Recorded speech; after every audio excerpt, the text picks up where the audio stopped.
La Comunitat Valenciana, una comunidad hecha por y para las personas. Articulada sobre el principio de sostenibilidad ambiental, productiva y social. Y con un nexo en común que nos hace cada vez más grandes, la competitividad. Una competitividad que impulsamos mediante el papel dinamizador de las instituciones públicas, analizando las necesidades del sector empresarial valenciano, donde el papel de la Generalitat es clave para ofrecer soluciones. Y así es como nace el Plan Agiliza. Impulsado por la Consellería de Justicia, Interior y Administración Pública, y un trabajo en equipo con el resto de consellerías y el sector empresarial valenciano. Creado para fomentar la actividad económica y la competitividad de las empresas, asegurándoles un marco normativo estable y una gestión ágil basada en la simplificación y reducción de cargas administrativas, para lograr la máxima eficiencia en los procedimientos de la Generalitat. El Plan Agiliza ya ha iniciado 3 grandes proyectos. Plan Agiliza Urbanismo, intervención integral de los planes de urbanismo que ofrece agilización en el desarrollo de los informes sectoriales y su tramitación telemática, creando una nueva y eficiente herramienta digital, Guíate. Plan Agiliza Industria. Agiliza la comunicación con el empresario mediante un catálogo electrónico de establecimientos e instalaciones industriales que incluye la actualización de las normativas de las instalaciones industriales. Plan Agiliza Medio Ambiente. Agiliza los procedimientos relacionados con la autorización ambiental integrada, acelerando la tramitación de todos los expedientes y así atraer a nuevos inversores privados. Un plan Agiliza que agiliza la comunicación entre las instituciones y los sectores empresariales, agiliza la tramitación administrativa, agiliza una comunidad valenciana eficiente y competitiva. Plan Agiliza. agiliza.gva.es. Consellería de Justicia, Interior y Administración Pública. Generalitat Valenciana. Tots a una veu.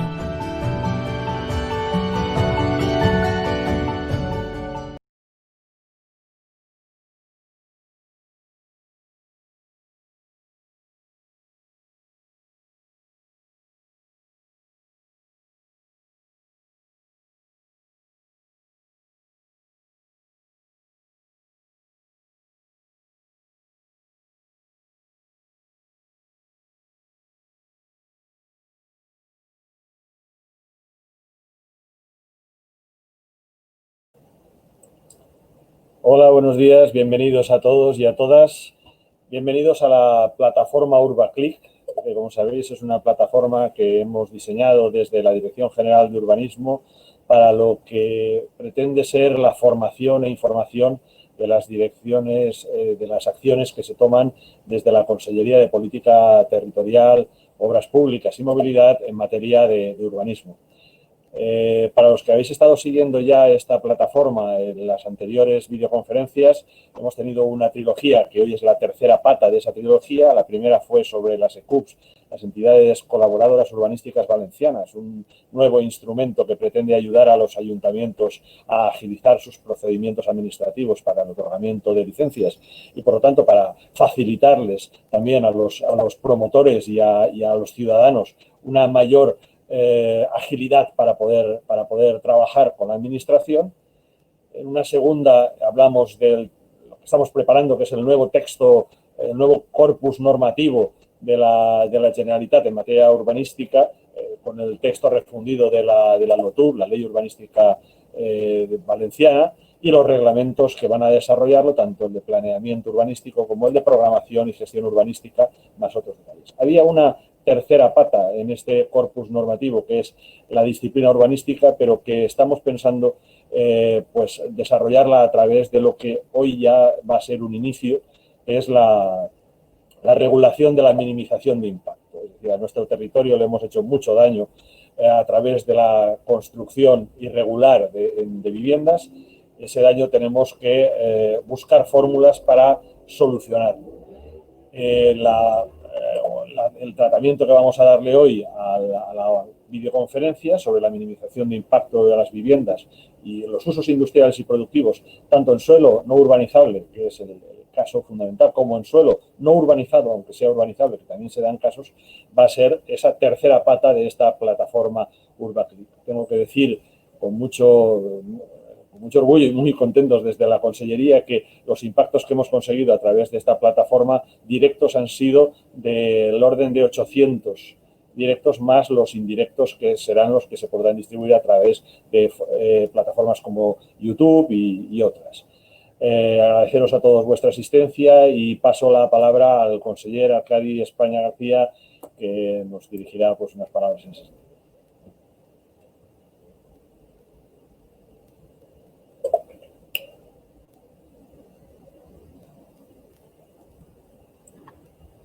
Hola, muy buen día. Buenos días a todos los ponentes, agradeceros que estéis aquí y también a todos los que nos ven y escuchan, en especial a Vicent García Nebot por todo el trabajo de este mes de julio en organizar estos encuentros que me parecen fundamentales. Y hoy es un tema de estos de manual de política pública, ¿no? Que yo creo que lo vamos a ver a lo largo de los próximos minutos, como a veces la política a los problemas difíciles, en vez de afrontarlos e intentar buscar vías de solución, muchas veces mira para el otro lado o los ignora durante años. Y es un ejemplo de avanzar para tratar de buscar soluciones que nunca son perfectas, pero sí que son soluciones que nos pueden ayudar a mejorar la situación actual. Muchas veces no se consigue lo óptimo, pero mejorar algo ya es un avance y deberíamos de verlo como algo positivo y no como un elemento de frustración. Es evidente que es un problema el de las viviendas estas fuera de ordenación que se remonta a mucho tiempo atrás, ¿no? Haciendo un pequeño balance de contextualizar, hemos visto que el desarrollismo de los años 60, el boom económico, la puesta al día de España como un país europeo también trajo un desarrollo urbanístico a la par, como era esperable, con una demanda grande, cada vez más grande, porque las clases medias iban expandiendo, de una necesidad de una segunda residencia. Esos núcleos que vemos en toda la Comunidad Valenciana, en prácticamente todos los pueblos de la Comunidad Valenciana y ciudades, los vemos. Y me gusta recordar a un predecesor mío en la titularidad de la Consellería, como es Eugenio Gurriel, que le tengo un gran aprecio y un gran respeto personal y profesional, cuando ha escrito cosas como, refiriéndose a este tema, un producto urbanístico singular creado para atender la demanda insatisfecha de segunda residencia de una clase popular urbana cuya escasa capacidad económica no le permitía acceder a urbanizaciones legales en ese tiempo. Y no solo eso, sino también señala Eugenio Gurriel, que la situación en la que se encuentran estas viviendas dificulta que accedan a los servicios básicos de cualquier otro tipo de vivienda que podemos encontrar en parcelas o en zonas ya más dentro de la legalidad urbanística, ¿no? Muchas viviendas que han surgido al margen de planeamiento, sin las debidas infraestructuras de urbanización ni las conexiones más básicas, y que aún tiene un impacto territorial muy grande. Y continúa siendo muy elevado ese impacto a pesar de las sucesivas normas que se han ido aprobando durante estos últimos años. Por ejemplo, la ley del año 92 de suelo no urbanizable de la Comunidad Valenciana ya hace un análisis de este problema, ¿no? También se ha ido avanzando, pero no se ha conseguido solucionar. Tampoco lo hizo la ley del suelo no urbanizable del 2004, ¿no? Que reconocía básicamente que desde una perspectiva exclusivamente urbanística se estableció un riguroso régimen excepcional transitorio para su regularización, lo que condujo en la práctica a su inaplicación. Lo mismo sucedió con la ley del año 2005, que también fue poco operativa. Si bien es verdad que la vigente ley de ordenación del territorio, urbanismo y paisaje, en 2014 y modificada en 2019, establece un régimen extraordinario de minimización. Y yo creo que ahí es cuando empezamos a avanzar de verdad. No solo nos quedamos en describir los problemas y luego no afrontarlos, sino que se empieza a avanzar, ¿no? Se empezó a avanzar ya en la anterior legislatura y en esta queremos dar ese paso definitivo. Porque esta herramienta, la minimización, que tenemos que entenderla bien, ¿no? Reduce los impactos y garantiza una cosa muy fácil, ¿no? Que yo creo que es fácil de entender. Si se elabora un plan especial, un programa de actuación que concrete unas obras mínimas imprescindibles para minimizar esos impactos, que además esas obras deben ser sufragadas por los propios propietarios, digamos que se normaliza la situación de miles, de cientos de miles de viviendas en la Comunidad Valenciana. Y no solo lo hacemos porque atendemos a una situación de emergencia climática. También tenemos que ver que deben de cesar muchos vertidos que se producen todavía ilegales, una falta todavía de conexión a los alumbrados públicos, a la red de alcantarillas, sino también lo hacemos porque eso da seguridad jurídica a los propios propietarios. No solo es un beneficio social, sino también es un beneficio jurídico. Tenemos dificultades para heredar esas propiedades, dificultades para transmitirlas, dificultades que jurídicamente pueden en algún momento llevar incluso al derribo de esas propiedades, una pérdida de ingresos también para los ayuntamientos, en fin, un marasmo de inseguridad jurídica que deberíamos de abordar con firmeza. Y también en este contexto, y hemos conocido unos datos muy preocupantes de la caída brutal del Producto Interior Bruto y del empleo en España y en el conjunto de Europa debido a la crisis del COVID, entonces todo lo que sea ayudar también a esa activación económica, a esa generación de empleo por parte de la Administración debe de ser puesto en marcha. Y esas actuaciones de minimización también supondrán un impacto económico en la construcción que será muy positivo. Para minimizar el impacto medioambiental también tendrá un reflejo económico importante. También se prevé la creación de la Agencia Valenciana de Protección del Territorio, que ejercerá esas potestades que muchos ayuntamientos pueden delegar en ellas de disciplina urbanística. Pero, en definitiva, yo creo que estamos afrontando de verdad un problema muchos años ignorado por parte de todas las administraciones. Era difícil de afrontar, tiene riesgos, por supuesto, pero como les decía, yo creo que es fundamental que la política, la buena política, trabaje por mirar de frente a los problemas, buscar consensos y, sobre todo, empezar a solucionarlos y poner propuestas de solución. Yo creo que la guía de minimización que hemos elaborado con la colaboración de muchos expertos va a ser un instrumento para poner en marcha este plan de minimización, esta reducción de ese impacto, esa mayor tranquilidad para los propietarios, esa reactivación económica con las inversiones que tengan que hacer y también esa seguridad jurídica que todos queremos en materia urbanística y también medioambiental. Por lo tanto, yo quedo ya a escucharles todas sus aportaciones en esta vía, que yo creo que es un ejemplo de valentía política y de cuando las administraciones dejan de mirar para un lado y miran de frente los problemas y buscan solucionarlos, aunque estas soluciones nunca sean perfectas. Muchas gracias. Muchas gracias, conseller. Muchas gracias. Bien, quien nos abrió la puerta a la minimización de impacto, este concepto extraño, era la LOTUP actual, pero sobre todo, de forma novedosa, la ley que hace escasamente un año pusimos en marcha, la ley 1/19 de 5 de febrero. Es cierto que no podemos llegar con detalle a todos los casos porque cada caso es un mundo. La casuística que se ha generado y que existe en cada una de las viviendas es absolutamente diferente en sitios donde están muy concentradas, en sitios donde están muy dispersas, con muchas diferencias. Y eso hace que, aunque lo pusimos en la ley, la posibilidad de minimizar ese impacto, nos encontremos con que ha habido muchas dudas por parte de todos los que después van a tenerlo que aplicar. Son tanto los ayuntamientos como los propietarios afectados a la hora de solicitar esa minimización de impacto. La guía de minimización que anunciaba ahora el conseller genera una serie de criterios orientativos por los cuales se aconseja a los ayuntamientos pues una serie de soluciones prácticas para poder permitir esa reducción del impacto que están suponiendo esas viviendas día a día. Tal como decía el conseller, a favor de la posibilidad de regularizar estas viviendas, se dan una serie de argumentos que permitirán a los propietarios tener una serie de ventajas jurídicas que en este momento no tenían, o que si las tenían estaban muy limitadas. Van a poder regularizar, van a poder algo que a mí no me gusta utilizar porque no me parece estético, ni mucho menos, ni además a veces ético, ¿no?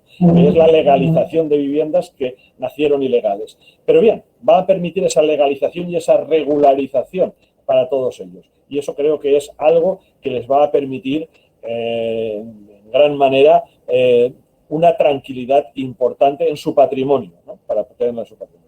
Pero evidentemente hay unas exigencias que son la propia minimización, que cesen los vertidos ilegales al subsuelo a través de los pozos negros que conocemos absorbentes que contaminan nuestros acuíferos y después contaminan las acequias y contaminan nuestras playas y tenemos problemas de cierres de playas, por ejemplo, como ocurrió el año pasado, pero también otra necesidad es que esas viviendas, que hay muchas, se tengan que integrar en el paisaje rural. El paisaje rural es un valor económico también de todos nosotros, no solo un valor patrimonial de patrimonio natural, sino también económico, y tenemos que cuidarlo y hay que adoptar soluciones en algunos casos.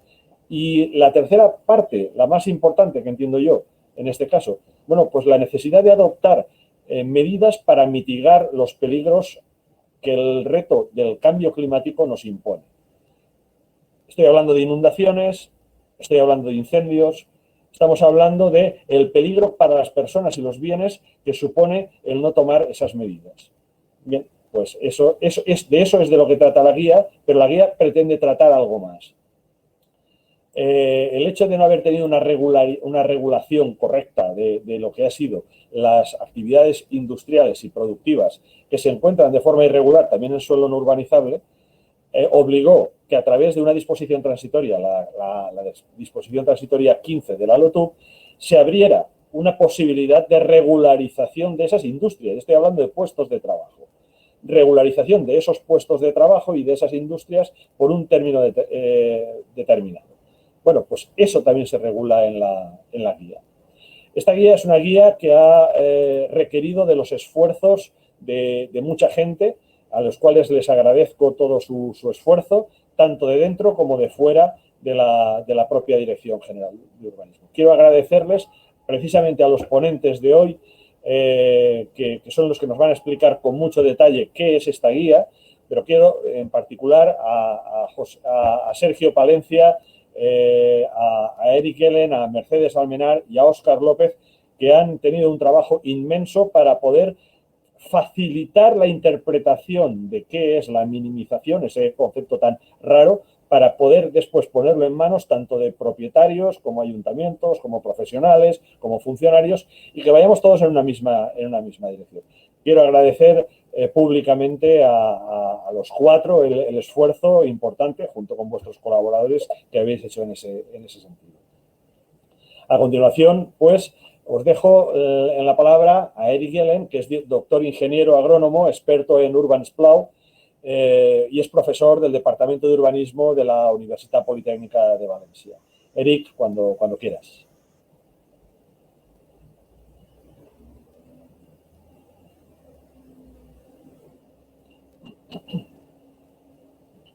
Micro. Buenos días, buen día.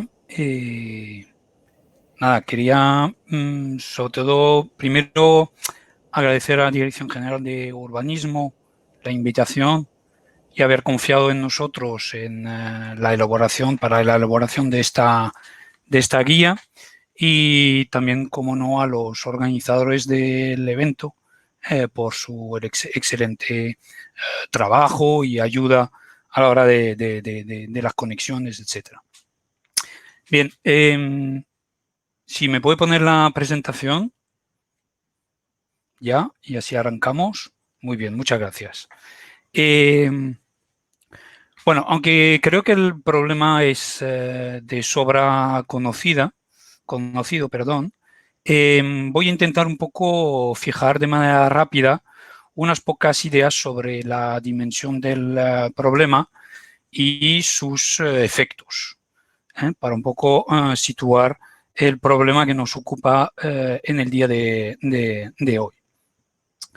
En primer lugar, insistir en que en lo que nos ha comentado el conseller en la introducción, en que realmente esto es un problema que resulta de un proceso histórico que ha venido transformando suelo rural en un diseminado de casas que, bueno, es fruto no es fruto, perdón, de los últimos años, sino más bien de un proceso que lleva ya casi 5 décadas en marcha, ¿no? Gran parte de las viviendas que aparecen como en este ejemplo de vía marchante son viviendas que se construyeron entre el año 1970 y el año 2000, ¿vale? Luego es verdad que algunas más tardes se vienen a añadir, pero realmente lo gordo del problema se produce entre el año 1970 y el año 2000. Por lo tanto, es un problema ya muy antiguo que tenemos aquí que resolver. Bien, evidentemente resulta difícil cuantificar el número exacto de las edificaciones existentes, precisamente porque surgen al margen de la ley, pero sí que, bueno, pues existe algunas estimaciones, como por ejemplo una estimación que hizo la Generalitat Valenciana hace un poco más de un año, que estimaba el problema en unas 350.000 viviendas. Y bueno, pues nosotros hemos hecho nuestra propia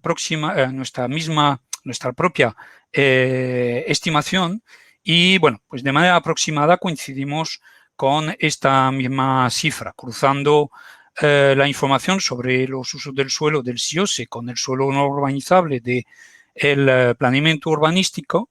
Tenemos que más o menos tenemos unas 6.000 hectáreas de suelo edificado residencial con viviendas unifamiliares en suelo no urbanizable en la Comunidad Valenciana, que vienen a repartirse pues entre las 3 provincias de la manera que aparece aquí en la tabla, ¿vale?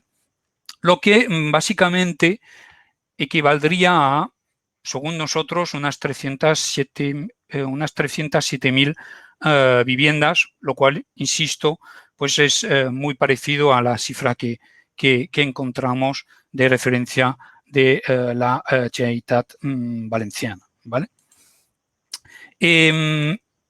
¿Dónde se localizan los mayores problemas de este tipo de suelo? Bueno, supongo que todo el mundo tenía un poco esta imagen clara, pero bueno, básicamente se localiza el problema en la provincia de Valencia y en las 2 áreas metropolitanas de tanto Valencia como la área metropolitana de Castellón, ¿vale?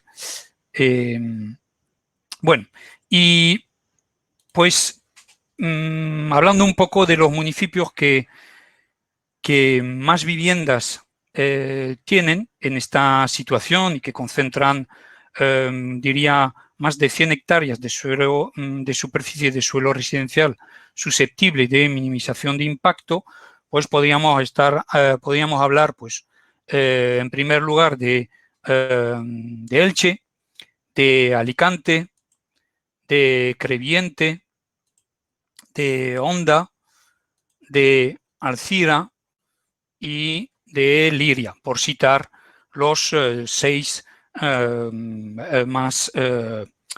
con más superficie, ¿vale? Bien, en cualquier caso, para evaluar bien la magnitud del problema en cuanto a los impactos que pueden generar estas viviendas, sí que me parece importante diferenciar esta superficie según el tipo de suelo no urbanizable, ya que realmente la gran mayoría de esta superficie se corresponde con viviendas instaladas en suelo no urbanizable común, es decir, el 71% de estas viviendas están en suelo no urbanizable común y pues un 29% en suelo no urbanizable protegido. Incluso, pues si por ejemplo nos vamos a lo que es el suelo no urbanizable protegido conforme a la legislación ambiental, espacios naturales, PATS, etcétera, pues esta cifra se reduce en un 1,33%. No quiero con esto minimizar la importancia del problema que nos ocupa, pero sí que relativizar un poco los impactos y las afecciones que produce este instrumento, ¿vale? Bien, ¿cuáles son los efectos y, por lo tanto, cuál es el objetivo de la minimización de impacto? Bueno, muchos de ellos los acaba de citar el director general.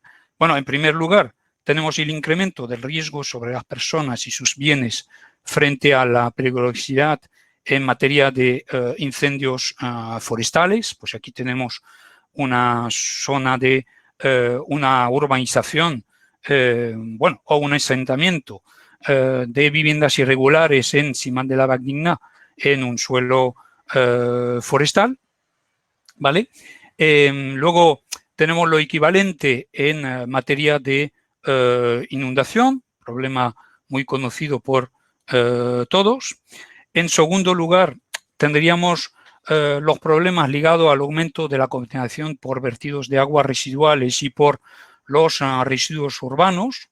Por lo general no hay recogida de aguas residuales. De hecho, una investigación que llevamos a cabo mostró una recogida menor de aguas residuales en municipios con gran diseminado.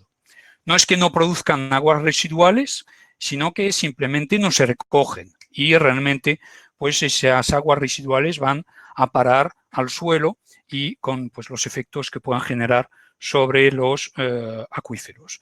Y pasa algo muy parecido en cuanto a los residuos, donde pues también mostramos con esta investigación una mayor cantidad de volumen de residuos recogidos, si es que no son directamente vertidos mediante vertidos incontrolados en el territorio, ¿vale? Bueno, en otro trabajo también mostramos un aumento considerable en el coste efectivo de los servicios prestados por las entidades locales, tanto en lo que tiene que ver con la recogida y eliminación de tratamientos de residuos, como el saneamiento y abastecimiento de distribución de aguas, como en el tema de limpieza viaria.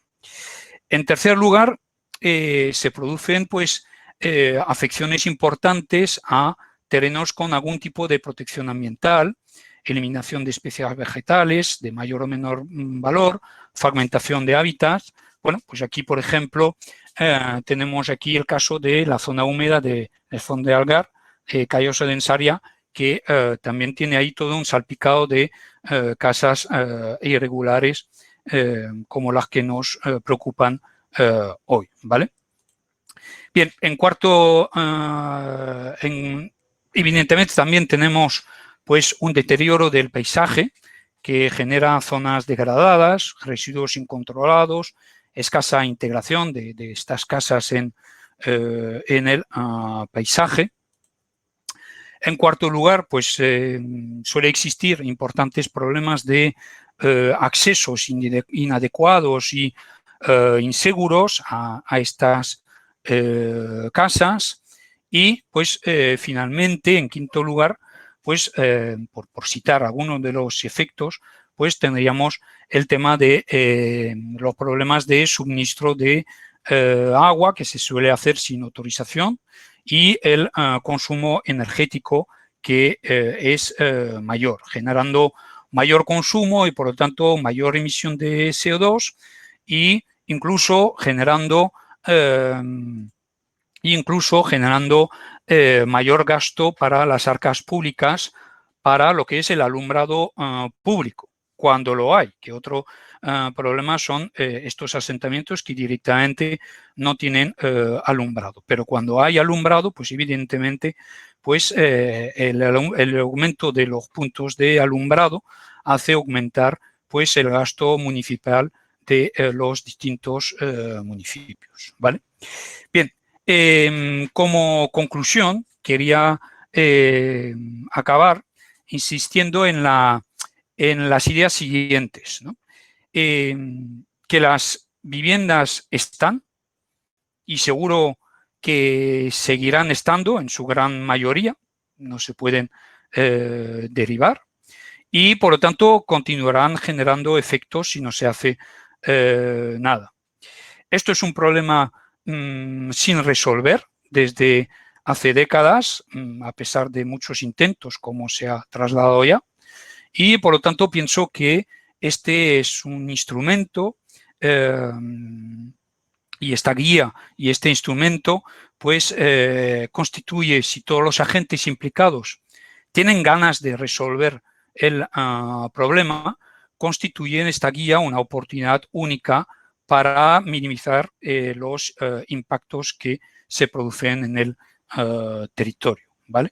Y bueno, con esto quería dar esta visión del problema y ya dejar la palabra a mis compañeros que explicarán realmente ya más el funcionamiento de la guía y del procedimiento. Muchas gracias. Muchísimas gracias. Evidentemente, con ello ya se ve lo cuantioso que es el problema y lo difícil que va a ser acometerlo, ¿no?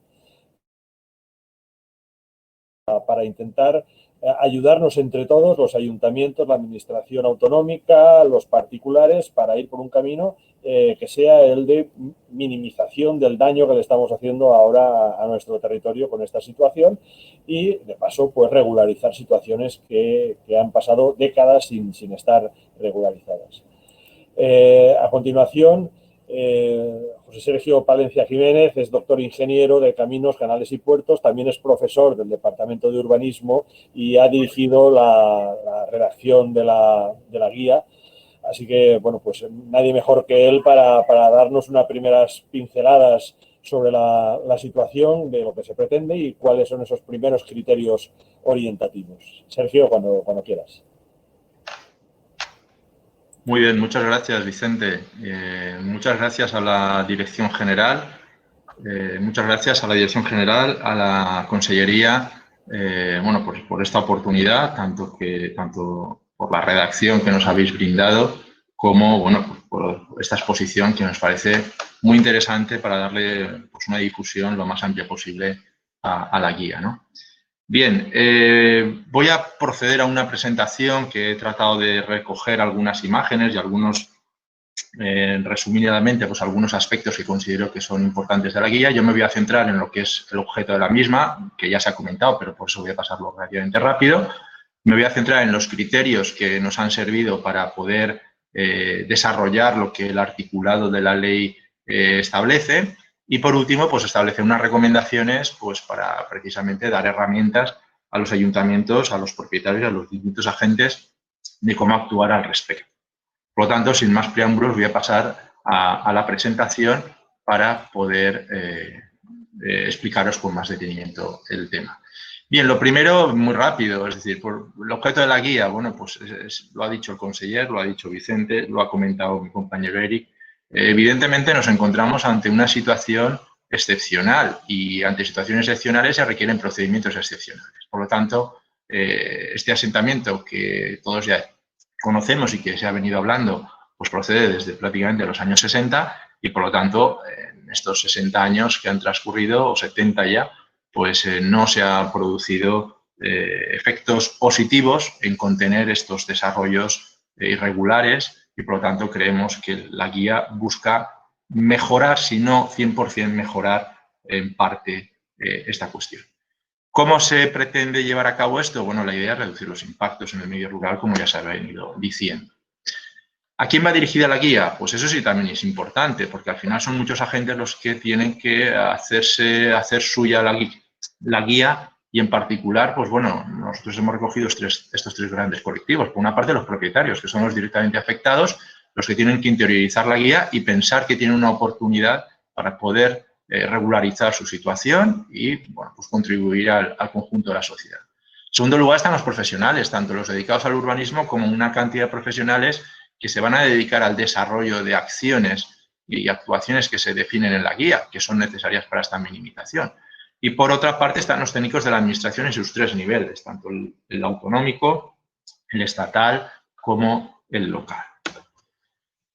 ¿Por qué hemos considerado que es necesaria la guía? Bueno, yo creo que no me voy a añadir nada más nuevo de lo que ya ha dicho el consejero en su discurso, que me ha parecido muy, muy oportuno. Efectivamente, los problemas en este tipo de edificación no se han contenido, ni siquiera bueno, pues, han disminuido, sino todo lo contrario. A pesar del tiempo, a pesar de implantar nuevas normativas, nuevos marcos, esto ha ido creciendo a distintas velocidades. Y, por lo tanto, esto se ha convertido en un problema perpetuo que tenemos una cantidad de problemas deficitarios en cuanto a los servicios que se requieren, en cuanto a las emisiones que generan y hay que poner un poquito de orden en esta cuestión.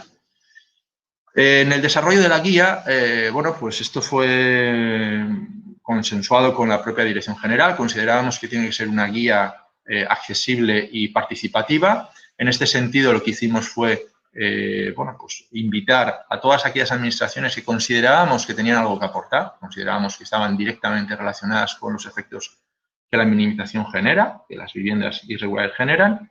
Y entonces elaboramos una larga lista, invitamos a todas las administraciones.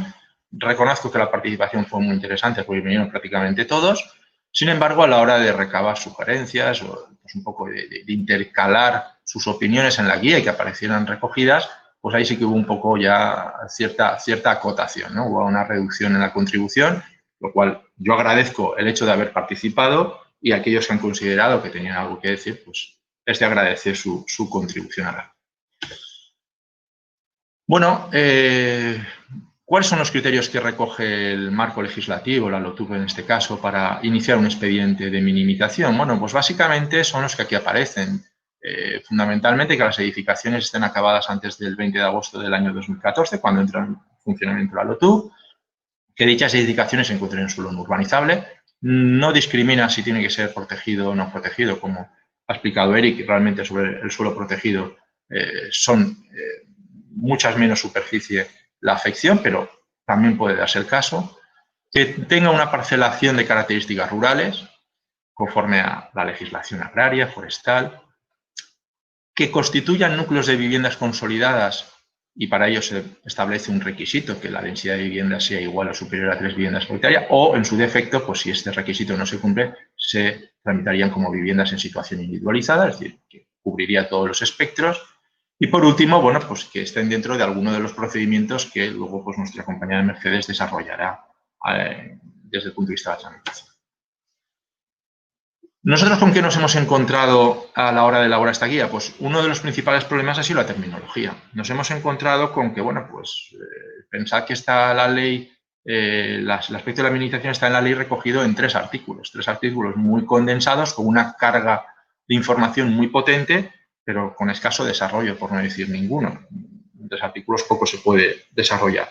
La guía lo que pretende es precisamente eso, darle un desarrollo, hacer más amable la interpretación de lo que está diciendo la ley en estos 3 artículos, y para ello nos hemos encontrado con una terminología que es muy similar a lo que sería pues, un producto que procedería de un proceso de urbanización. Eso pues, genera mucha confusión. Uno piensa, bueno, minimización, esto al final es un proceso urbanístico más. No es así. Entonces, le hemos querido generar un glosario que aparece en la guía, si la tenéis a mano, donde pues, hemos intentado tratar de definir, pues esta terminología, cuál va a ser su uso práctico real, ¿no? Se habla de obras de urbanización, de proyectos de urbanización, de dotaciones públicas. Son cosas que en una minimización de impacto no procede. Por lo tanto, aunque el término esté ahí, nosotros no podemos cambiar la ley, la guía no tiene esa capacidad, pero al menos darle el sentido que creemos se merece. Por otra parte, aparecen términos indefinidos, aparece una cantidad de léxico que es utilizado y uno no sabe realmente la dimensión de ese léxico. Y por lo tanto, nosotros también hemos tratado de generar una definición para poder entender y manejar todos un léxico común. Bien, ¿cómo se pueden justificar estas condiciones previas que he comentado antes? Bueno, pues desde el punto de vista de justificar que una edificación se encuentra en suelo no urbanizable, pues la justificación es bastante sencilla. Por una parte, se podría ir simplemente al ICV, consultar la cartografía y comprobar que tu vivienda o tu núcleo de viviendas se encuentra en esa situación.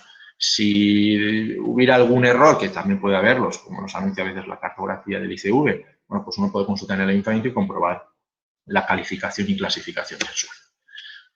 Desde el punto de vista de las características rurales, esto es un poco más complicado, pero a modo de ejemplo, pues bueno, pongo 2 imágenes. Una primera donde veríamos que, a grosso modo, sin muchas explicaciones, en esta imagen, que forma parte del territorio de la Comunidad Valenciana, pues uno se da cuenta que, bueno, que todo ese diseminado que existe, pues no ha transformado la estructura rural del municipio y, por lo tanto, digamos que las características rurales se mantienen en cierto modo. Evidentemente, se ha construido, pero no se ha transformado lo que sería la estructura agraria. Sin embargo, nos vamos a otra imagen como esta y nos encontramos con que evidentemente hay una transformación clara, ¿no? Es decir, se ha perdido esa estructura agraria, esa estructura rural y automáticamente, pues bueno, esto se nota que es un parcelado que tiene más vocación de desarrollarse un proyecto de urbanización con su plan parcial y culminar este suelo de una manera ordenada y no por un procedimiento de minimización. Otro ejemplo que quiero también plantearos es cómo se puede justificar la antigüedad de la edificación, porque la limitación son hasta las viviendas que estén ejecutadas y terminadas antes del 20 de agosto del 2014. ¿Cómo demuestro eso? Bueno, pues aquí tengo un ejemplo con unas simples fotografías donde, viendo la evolución, se puede ver que en 4 años, una parcela donde no había nada, en ese recuadro rojo, pues aparece 4 años después, bueno, 2 años después se ve una construcción y 4 años después se ve esa construcción en pleno funcionamiento o prácticamente terminada. Por lo tanto, podríamos decir que con este tipo de imágenes sería una forma fácil. Evidentemente, siempre estará las situaciones muy al límite y para ello se pueden recurrir pues, a documentación que pueda ser como un certificado final de obra, que extienda un técnico competente, contratos y facturas que hayan tenido lugar durante ese proceso de construcción. Evidentemente, no estamos hablando de que se presente un certificado de que me cambia el alicatado del baño, pero algo más serio, ¿no? Algo más constructivo propiamente de la vivienda. O cualquier otro documento que pueda acreditar. Esto tampoco tiene que ser una cosa cerrada, sino que uno puede presentar documentación que acredite que esa vivienda estaba terminada en la fecha límite que se plantea. Otra definición que hemos dicho que es complicada y que no estaba recogida era qué se entendía por agrupación de viviendas. Bueno, en las leyes anteriores sí que existía una definición de agrupación de viviendas, ¿no? Y se marcaba un límite de, bueno, pues que hubiera 3 viviendas dentro de un radio de 100 metros. Esto actualmente pues no está definido, no existe como tal. Existen en otras normativas en las cuales nos hemos basado y hemos considerado interesante recoger esta cuestión. No obstante, sí que hemos querido matizar que en este caso, bueno, pues el grupo de viviendas que lo formen sean como mínimo 10 y que disten como máximo 2 a 2 100 metros a lo largo de, o medidos a lo largo de la red de caminos y de viales. ¿Por qué esta cuestión? Pues fijaos, en el ejemplo que os pongo, vemos que, bueno, hay 3 posibles agrupaciones, ¿vale? Hay una que está muy clara, que está aislada, ¿no? Que es la 1, pero la 2 y la 3 podríamos decir que ¿por qué no están siendo contiguas? ¿Por qué no forman parte de la misma agrupación?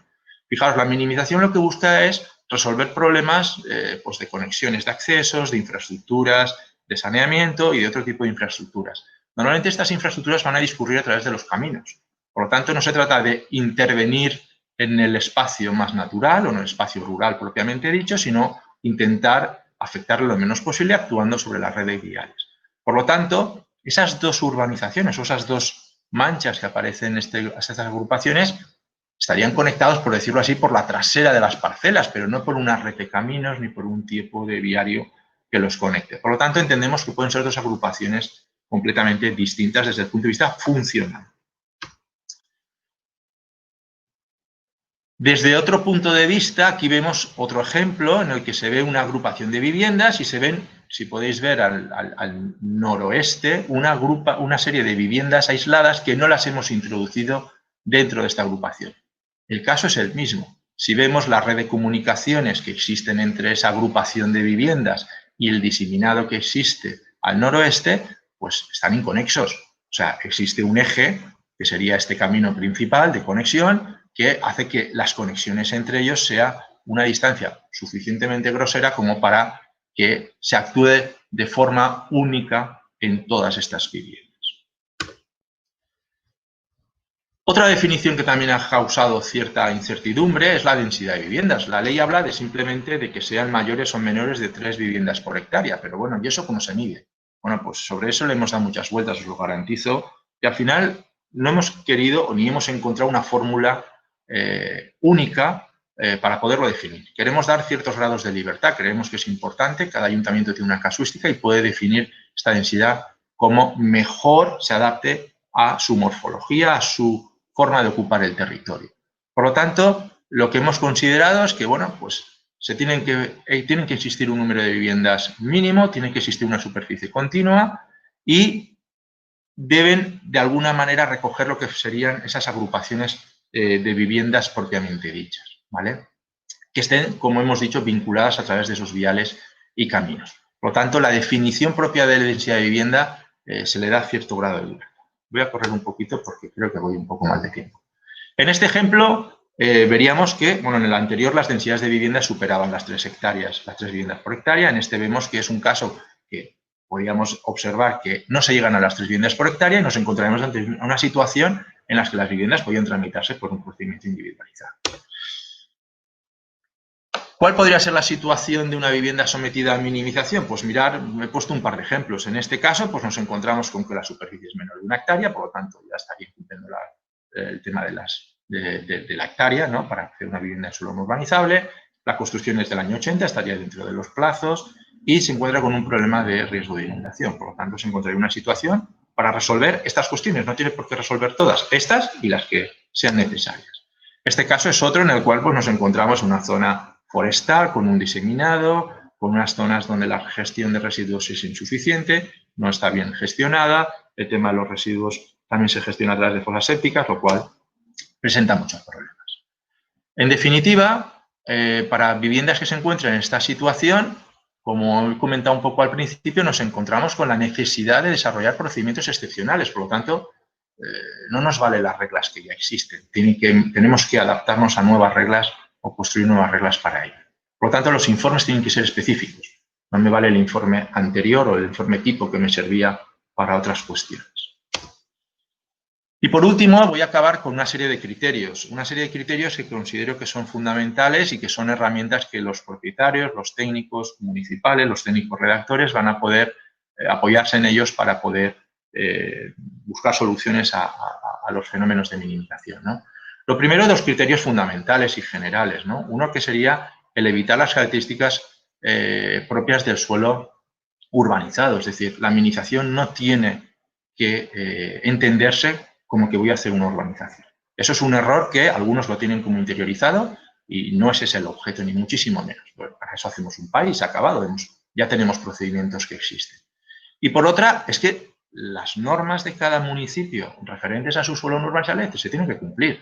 Evidentemente, aquí hay unas excepcionalidades, no se cumple la parcela mínima y existen una serie de problemas. Pero no podemos desatender a que no se cumpla la propia normativa municipal. Para ello, se han desarrollado una serie de recomendaciones que atienden, pues bueno, en una parte a los servicios generales, en otra a lo que sería la edificación y parcela propia de cada uno, de cada propietario, y por último una serie de medidas que habría que tener en consideración de cara a frenar o contener las inundaciones que sucedan, que serían sometidas a estas viviendas, y por otra parte los incendios forestales. Como criterios generales, pues desde el punto de vista de los servicios, pues bueno, puntualizando muy generalmente, pues bueno, los accesos y los caminos se han recogido una serie de datos que están en la guía, que los podéis consultar, pero ¿qué se busca como finalidad? Pues que se intenten mantener, se preserven lo que son los caminos existentes, con alguna mejora, de acondicionamientos, sobre todo para dar seguridad. Desde el punto de vista del saneamiento, bueno, pues se han establecido 3 tipos de soluciones. Depende de las condiciones, si estamos hablando de agrupación de viviendas, si estamos hablando de vivienda individualizada, entonces nos podemos plantear el utilizar una depuradora colectiva, una depuradora individual o incluso depósitos estancos. Estos criterios han sido de algún modo recogidos en estos grupos que se ha hecho de trabajo con distintas administraciones, en este caso la Confederación, pues nos ha sugerido este tipo de soluciones junto con la EPSA. Es decir, no es una cosa que nos hayamos inventado, sino que está consensuado con las administraciones que luego van a intervenir en un proceso de este tipo. Desde el punto de vista del abastecimiento de agua, bueno, pues lo que se pide por una parte es que el consumo de agua, si se hace a través de red, pues sea un agua que esté registrada como aprovechamiento de agua para consumo de agua potable y no sea, pues como se está haciendo habitualmente, el consumo de un pozo que tiene la concesión para riego sin las garantías suficientes de la calidad de ese recurso, ¿no? Respecto a los residuos, bueno, pues se buscaría intentar hacer una separación en origen, sería lo propio, como se hace en las ciudades normalmente, y disponer de espacios para los contenedores, buscar espacios concretos y poner los elementos de separación, de seguridad de los mismos. Desde el punto de vista del suministro eléctrico, se busca el fomento de la energía renovable. Los espacios rurales, intentar reducir al máximo las redes nuevas, es decir, si ya existen, pues evidentemente podrán ser aprovechadas, pero intentar no generar más redes que las existentes y acudir a soluciones con energías renovables y suministros autónomos. En cuanto al alumbrado público, como bien comentaba Eric, pues en muchos no hay. Pues bueno, la idea es que haya, pero ir a lo mínimo necesario para la seguridad de las personas y sobre todo poner el foco en las zonas de tránsito, no se trata de llenar aquello de luces como si fuera un campo de fútbol, muchísimo menos. Desde el punto de vista de la edificación y las parcelas, bueno, pues se han recopilado una serie de recomendaciones ligadas sobre todo a temas de integración, de acabados, de las fachadas, de los vallados, de las instalaciones externas. Es decir, todo esto debe quedar, pues de algún modo, planteado en la memoria que se redacte por parte de la administración. No voy a entrar en detalle porque, bueno, está todo recogido en la guía y aquí simplemente son unas pinceladas. Sin embargo, ya sí que hablando de inundaciones y de riesgos forestales, sí que quiero particularizar alguna cuestión.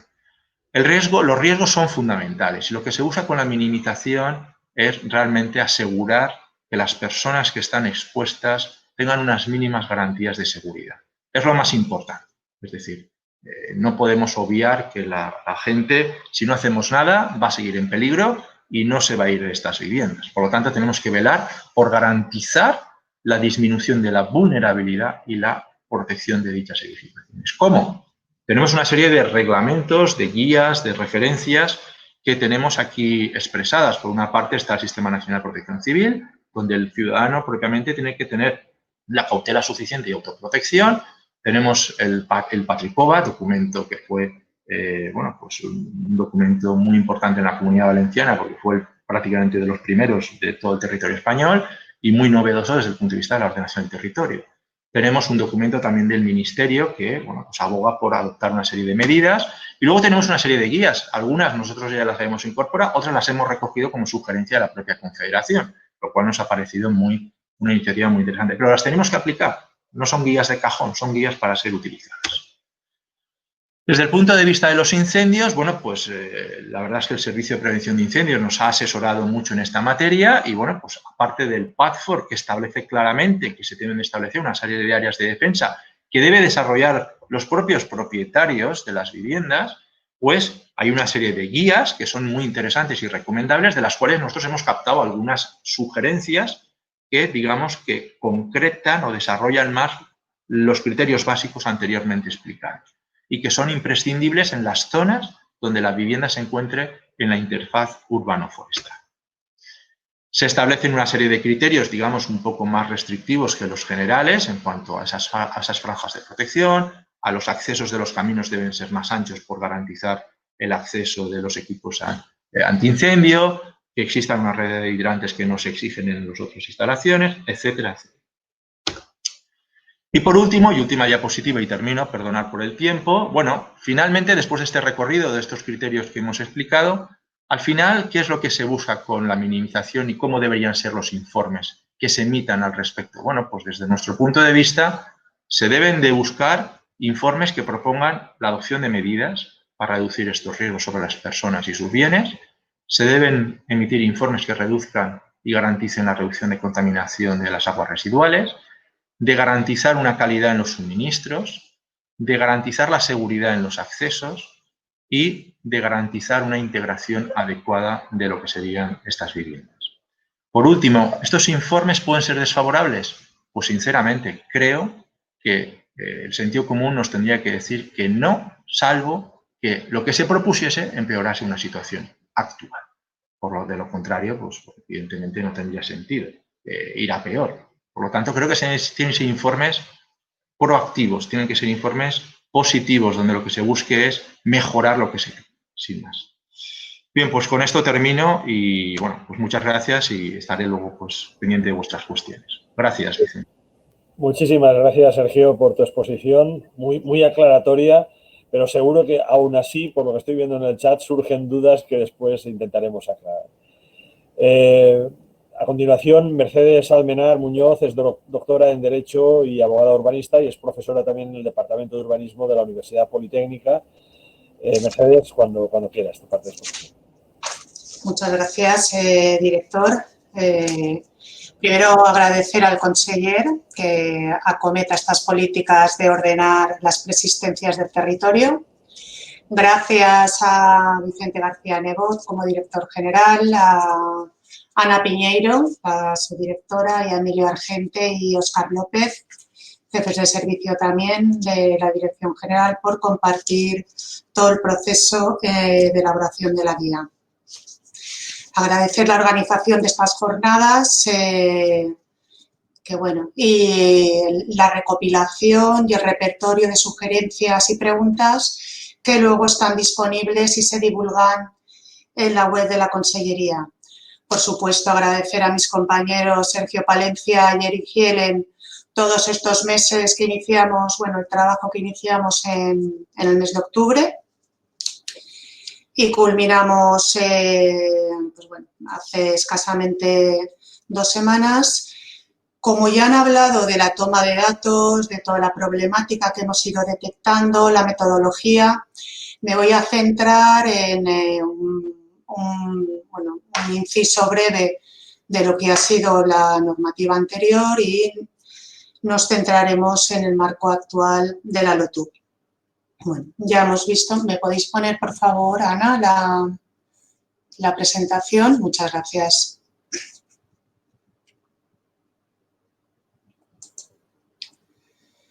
Bueno, tanto el conseller como el director general ya lo han dicho, desde el año 92 han sido más o menos acertadas las regulaciones en esta materia.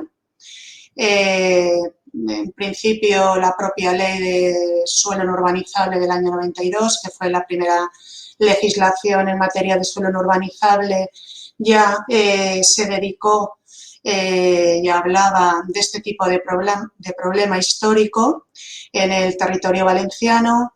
La ley de 2004 hace un segundo intento en reordenar las preexistencias y todos estos núcleos diseminados de viviendas al margen de la legalidad. La ley urbanística de 2005 también acomete e incorpora la problemática de las viviendas ilegales, pero lo cierto es que a pesar de esta amplia regulación normativa, se siguen incrementando los problemas territoriales y ambientales por este tipo de edificaciones en el suelo no urbanizable. También es verdad que se puede concluir que hay una inaplicación de la normativa sectorial en esta materia y una manifiesta inactividad por parte de la administración actuante, tanto por parte de los ayuntamientos como del órgano autonómico con competencias en esta materia, que lo que hacen es intensificar el problema. ¿Bien? Aquí ya nos encontramos en el marco actual, llegamos a la LOTUB, se aprueba el 25 de julio de 2014, entra en vigor el 20 de agosto y tenemos una importante reforma, la primera modificación de 2019, luego habría otra posterior que regula con detalle, si podemos decir, pues bueno, amplía el contenido de estos 4 artículos y supone un nuevo impulso normativo que lo que hace la guía es brindar, ¿vale?, la oportunidad que ofrece la LOTUB para acometer este problema endémico en nuestro territorio, ¿vale? También hay que tener en cuenta el alcance limitado de la guía. La guía ha concretado, ha complementado aquellas cuestiones que hemos considerado necesarias para planificar y gestionar estas actuaciones en suelo no urbanizable. Como Sergio ya ha comentado, los requisitos para tramitar un expediente de minimización del impacto territorial, únicamente incidir o traer a colación los efectos que implica el inicio de un expediente de minimización, conlleva la suspensión de los expedientes abiertos de restablecimiento de la legalidad y de ejecución de las órdenes dictadas. En cuanto a las edificaciones que son objeto de minimización, tenemos como requisito legal de cumplimiento preceptivo que las edificaciones están completamente acabadas antes de la entrada en vigor de la LOTUB, que es el 20 de agosto de 2014. La guía ofrece una serie de soluciones para que el planificador y la administración actuante pues determinen si una vivienda o no está finalizada a la fecha de entrada en vigor del marco actual urbanístico. ¿Qué ocurre con las edificaciones anteriores a 1975?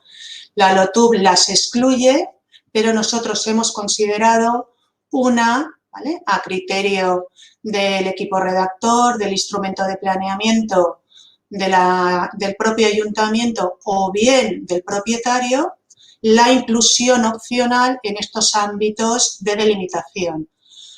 Bien para mejorar la huella ambiental de la vivienda o para completar algún servicio, pues conectarse a la red de alcantarillado, tener suministro de agua potable, bueno, cualquier servicio mínimo para dotar a la vivienda de unas condiciones mínimas.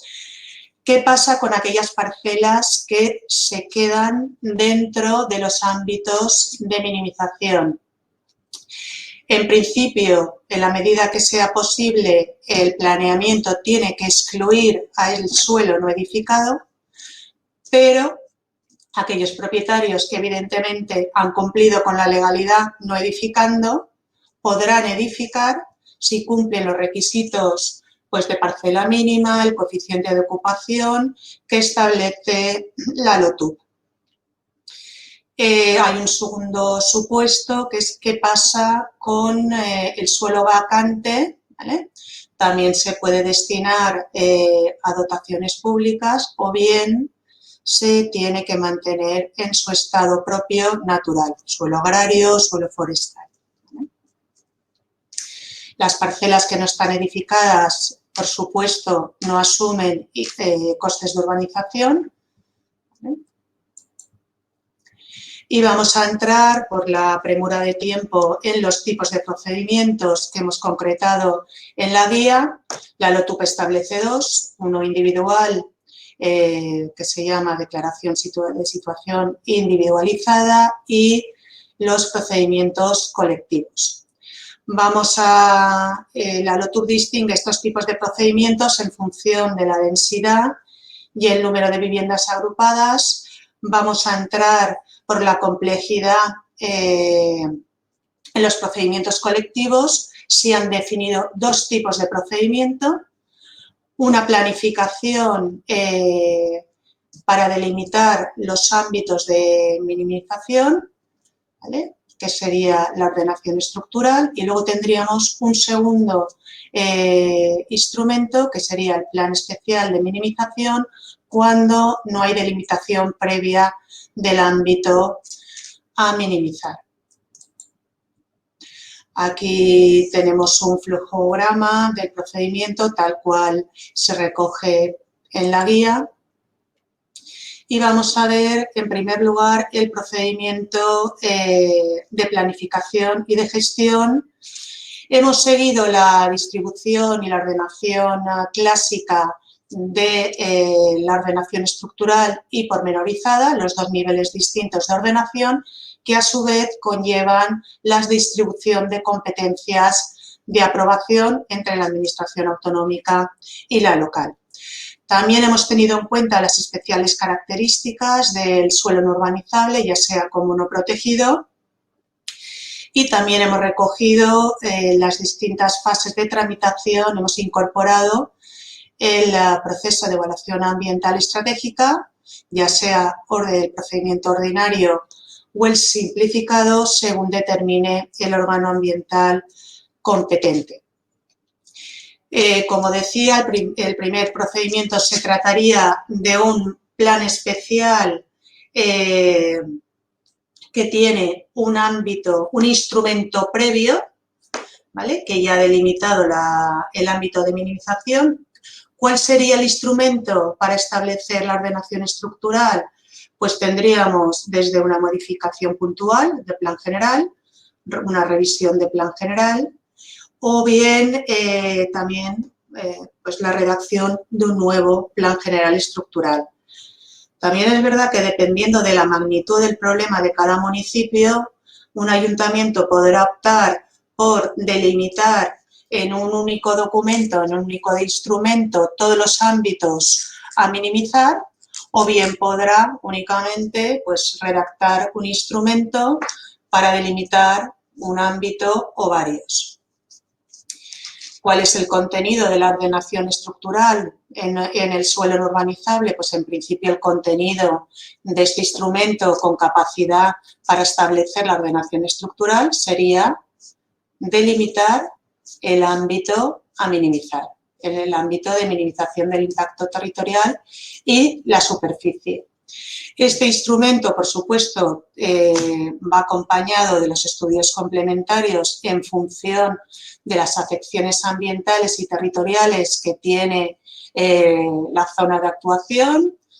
Tendría pues, que acompañarse el estudio de integración paisajística, el estudio de afecciones de red natura cuando se trata de una zona que afecta a este espacio protegido, el estudio de inundabilidad. Y en cuanto a la distribución de competencias, sería el órgano promotor sería el ayuntamiento, la administración actuante, el órgano ambiental competente de la aprobación del instrumento con la ordenación estructural sería el órgano ambiental autonómico, en este caso la Comisión de Evaluación Ambiental de la Generalitat Valenciana, y el órgano sustantivo competente de la aprobación de la modificación puntual, de la revisión o del plan general estructural sería la Consellería competente en materia de urbanismo. ¿Qué contenido tendría el segundo instrumento? Sería el Plan Especial de Minimización, le hemos llamado el PEMIC, que establece la ordenación pormenorizada de uno o de varios ámbitos a minimizar. Aquí la distribución competencial sería, el órgano ambiental sería el ayuntamiento, el órgano ambiental municipal y el órgano sustantivo sería la administración actuante, el órgano urbanístico municipal. ¿Cómo se gestiona esta planificación? Pues a través de la elaboración de un programa de actuación integrada. En este caso, el órgano promotor y el órgano sustantivo es el propio ayuntamiento y hemos considerado, para facilitar la elaboración al equipo redactor, al planificador, cuál es el contenido del programa. Le hemos dado un nombre de proyecto de obras de minimización para apartarnos del término propio urbanístico de proyecto de urbanización, un estudio de costes y el convenio urbanístico que establece las relaciones entre propietarios y el ayuntamiento.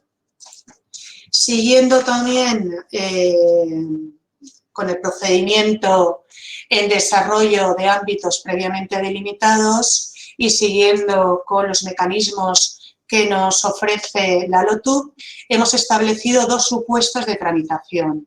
Por un lado tendríamos la tramitación conjunta del planeamiento de carácter estructural, el planeamiento de desarrollo con la ordenación pormenorizada y el programa.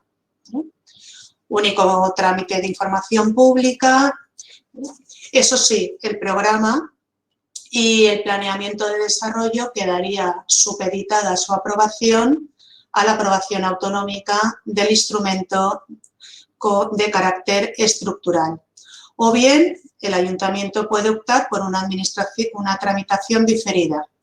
Se trataría de redactar y elaborar el planeamiento de carácter estructural en primer lugar, se sometería a la tramitación preceptiva y se aprobaría por el órgano autonómico.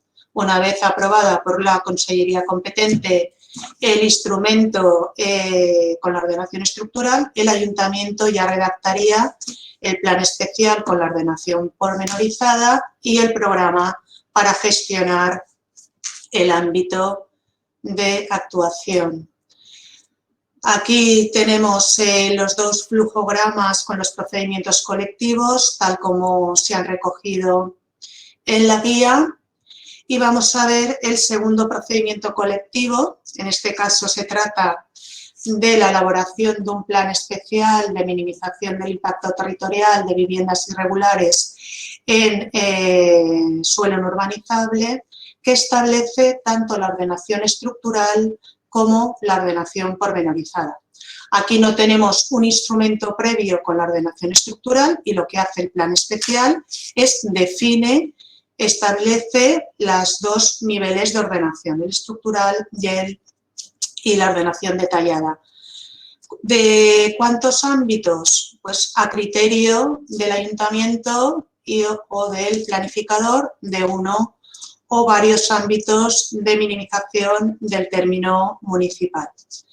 Aquí en este caso el plan especial tiene que ir acompañado del documento de homologación, ¿vale? El documento de homologación, aunque nos recuerda al instrumento de homologación que se instauró en el año 94 con la RAO, la verdad es que lo único que hace este instrumento, o el alcance que tiene, es muy limitado, únicamente puede definir y declarar y adaptar las determinaciones de los planes antiguos a las determinaciones de la LOTU, conforme dispone la disposición transitoria primera. Nada que ver con la homologación modificativa que permitía reclasificar suelo, ¿vale?, al margen del plan general. Esta posibilidad ya se radicó con la Ley de Ordenación del Territorio del año 2004. Por tanto, el plan especial va acompañado del instrumento de homologación con efectos únicamente declarativos. También es verdad que si de una lectura atenta del reglamento de planeamiento que está elaborando la Dirección General de Urbanismo y que está disponible para su consulta, y el viernes pasado tuvimos una magnífica exposición, también es verdad que la disposición transitoria del reglamento dedica una transitoria, como digo, a desarrollar el instrumento de la homologación y habla del alcance declarativo. Hemos considerado que también cabría la homologación complementaria para aquellos planes, normas subsidiarias muy antiguos cuyas determinaciones son muy parcas. Se podía aprovechar el instrumento de la homologación para no solo adaptar a las determinaciones, sino también para completar aquellas determinaciones, pues por ejemplo la infraestructura verde o alguna determinación nueva que no existía en planeamientos anteriores, que no implican modificación de la ordenación estructural. Estos estudios complementarios, bueno, tiene que ir acompañado de estudios complementarios, el estudio de integración paisajística, el estudio de afecciones de la red Natura, estudios de inundabilidad. Y en cuanto a la distribución de competencias, el órgano competente sería el ayuntamiento, el órgano ambiental de aprobación, bueno, de emisión del pronunciamiento ambiental sería la Comisión de Evaluación Ambiental de la Generalitat Valenciana, y el órgano competente de la aprobación, en este caso el órgano sustantivo, sería la Consellería competente en materia de urbanismo. ¿Cómo gestionamos este plan especial? Pues a través del instrumento de gestión clásico del programa de actuación integrada, donde el órgano promotor y el órgano sustantivo es el ayuntamiento. Y al igual que hemos hecho con el procedimiento, con el plan especial, que tiene un instrumento previo de delimitación del establecimiento de la ordenación estructural, se han definido el contenido del proyecto de obras de minimización, el estudio de costes o el convenio urbanístico entre propietarios y la administración actuante. Hay una cuestión, ya que estamos en la administración, en una nueva administración, ¿no?, de simplificar, agilizar. Hemos pretendido, en la medida de lo posible, no repetir artículos, hacer una remisión expresa de los procedimientos que están de manera exhaustiva regulados en la LOTU, en este caso el procedimiento de elaboración del planeamiento, y únicamente hemos concretado y complementado aquellas determinaciones que consideramos que eran necesarias de un apoyo documental. También es verdad que algunos ayuntamientos son más exigentes que la propia normativa y habrá que atemperar la exigencia de los estudios complementarios, habrá que atemperar y acomodarlos a la clasificación y a las afecciones territoriales y ambientales que tiene el ámbito de actuación. Por tanto, el contenido de los documentos será el mínimo indispensable para que el órgano sustantivo y el órgano ambiental pueda valorar los documentos elaborados. Se trata de una guía cuyo contenido no es rígido y estático y veremos la evolución que tiene la aplicación y se podrá ir acomodando pues, a cualquier cuestión que se considere importante incorporar a la guía. Por eso estará en constante evolución. Pues bueno, muchísimas gracias. Bueno, en cuanto a una cuestión, también la forma de tramitar también será del plan especial. Disculparme, también habrá en desarrollo de la LOTUB y bueno, que ya se inició en el año 94. La tramitación podrá hacerse en estos planes especiales que contienen tanto la ordenación estructural como la pormenorizada. El instrumento de homologación y el plan especial y el programa se podrán tramitar de manera conjunta. Eso sí, el programa no podrá aprobarse con carácter definitivo hasta que previamente la homologación en el caso de planes no adaptados a la LOTUB y el plan especial sean aprobados por la Consellería competente, o el Ayuntamiento podrá optar por una tramitación diferida, tramitar en primer lugar la homologación y el plan especial y aprobación de competencia autonómica, y una vez aprobado, pues el Ayuntamiento ya podrá elaborar y tramitar el programa de competencia de aprobación definitiva municipal. Muchísimas gracias por la atención. Muchísimas gracias a ti, Mercedes. Como vemos, la casuística es enorme, como os había comentado anteriormente, y por lo tanto va a surgir muchas dudas, que aquí estaremos para intentar solucionarlas y trabajarlas con los ayuntamientos. Muchas gracias, Mercedes.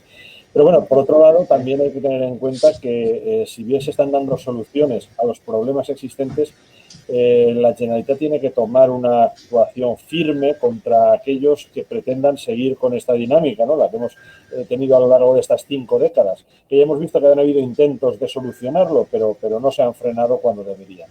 Para ello estamos constituyendo, y se constituirá este año, la Agencia Valenciana de Protección del Territorio, que ahora, pues, entre otras cosas, Óscar López, que es el jefe de servicio de régimen jurídico y de inspección territorial de la Dirección General de Urbanismo, pues nos comentará esa parte de la parte del palo, ¿no? Porque aquí hemos estado hablando de la facilitación, a mí me gusta decir la zanahoria y el palo, pues a lo mejor le toca la parte ingrata, ¿no? Pero él nos cuenta. Óscar, cuando quieras.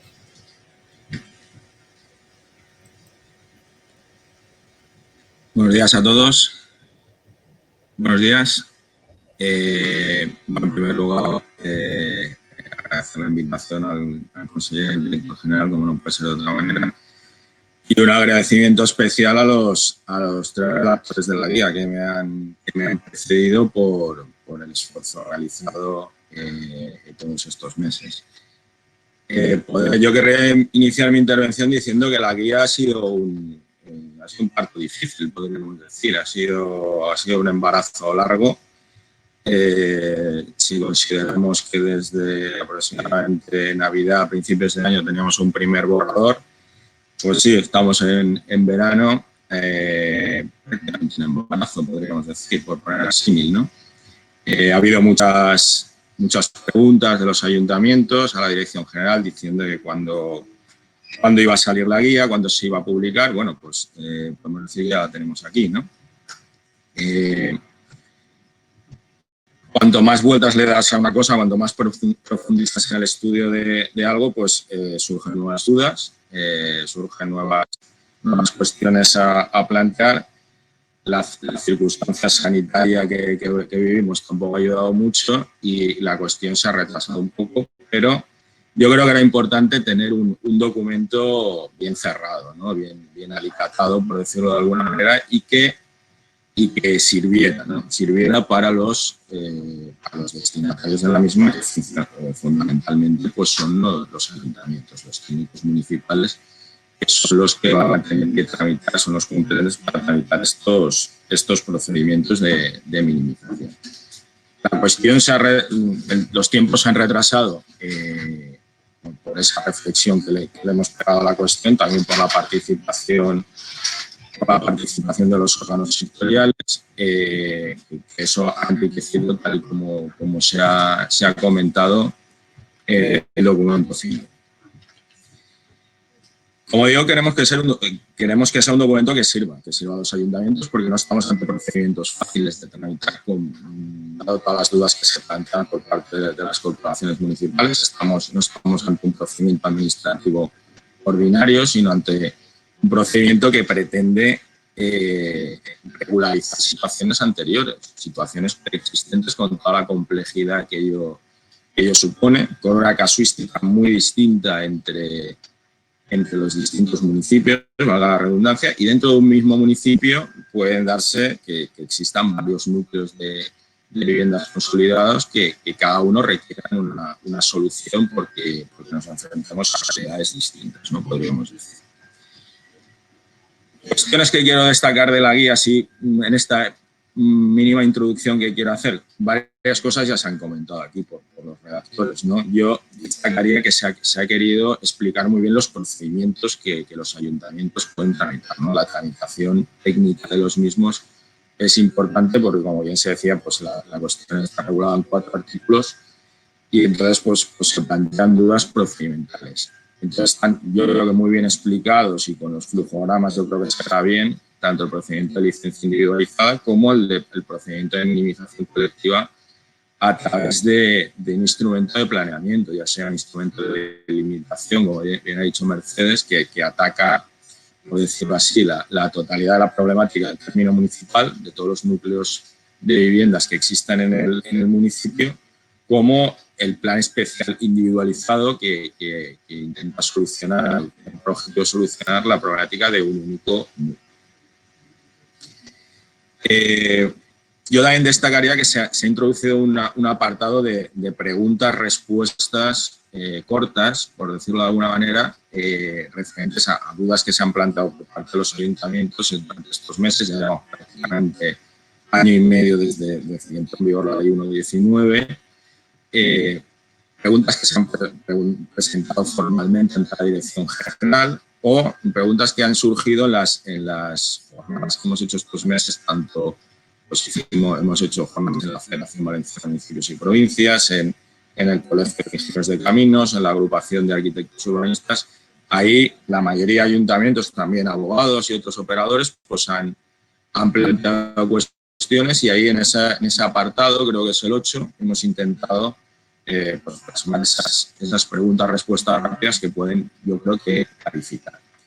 Y la guía también incluye una circular también explicativa sobre el procedimiento de la disposición transitoria 15, referido a la regularización de actividades industriales y productivas en suelo no urbanizable, que luego me referiré también aclarando pues, los aspectos, digamos, controvertidos o dudosos, podríamos decir.